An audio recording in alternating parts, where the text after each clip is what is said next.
మేడ్చల్లో jewellery shop దోపిడీ కేసును పోలీసులు 24 గంటల్లో నిందితులను అరెస్ట్ చేశామని సైబరాబాద్ సిపి అవినాష్ మహంతి తెలిపారు. ఇద్దరు నిందితులు జ్యువెలరీ షాప్లోకి చొరబడి కత్తితో షాప్ ఓనర్ను బెదిరించి బంగారం నగదు ఎత్తుకు వెళ్లే ప్రయత్నం చేశారు.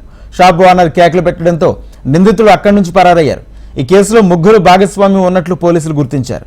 నిందితులు హైదరాబాద్కు చెందిన నజీం, అజీం, షేక్ సాహిల్గా గుర్తించారు. చోరీకి ముందు నిందితులు 3 సార్లు రెక్కి నిర్వహించినట్లు పోలీసులు తెలిపారు. చోరీ కేసులో ఇద్దరు అరెస్టు కాగా మరొకరు పరారులో ఉన్నట్లు తెలిపారు CP.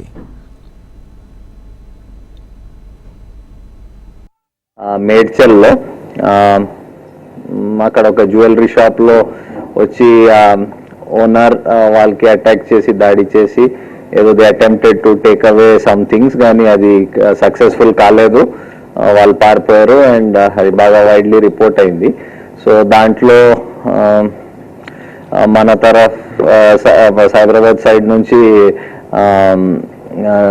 Medchal police, CCS and SOT కలిసి మల్టిపుల్ టీమ్స్ చేసి yesterday evening gala they had apprehended 2 of the offenders, apprehend chesi valki further interrogation and investigation chesi valki remand chestaru. So deentlo 3 members were involved and one of them వాడు help చేశాడు వాళ్ళకి to get the వెహికల్లో తీసుకురావడం and అక్కడ observe చేయడానికి.